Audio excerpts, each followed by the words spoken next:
আকাশ হয়ে যে সমস্ত পদার্থ ধূলিকণা মিশে থাকে। আর তো মাত্র 5 মিনিট বাকি। এই 5 মিনিট কোনোভাবেই নষ্ট করা যাবে না। এই 5 মিনিট আমাকে বইটা ভালো করে রিভিশন করে নিতে হবে। হ্যাঁ,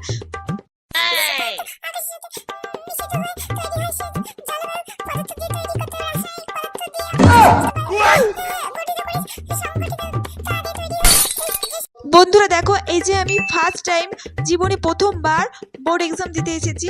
তো এক্সাম দেওয়ার যে অভিজ্ঞতাটা আজকে তোমাদের সাথে আমি শেয়ার করব। তোমরা প্লিজ আমার সঙ্গে থেকো, আমার পাশে থেকো, আমার চ্যানেলটিকে সাবস্ক্রাইব করো, লাইক করো।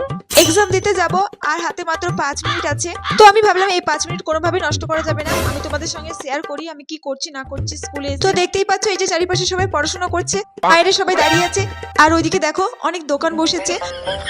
এক্সাম দেওয়ার পরে অবশ্যই কিছু কিনে খাবো, আর কি খাবো সেটা তোমাদের সাথে অবশ্যই শেয়ার করবো। তো টাইম হয়ে গেছে, ওইদিকে ঘন্টাও পড়ে গেছে, আমি এখন এক্সাম দিতে যাই।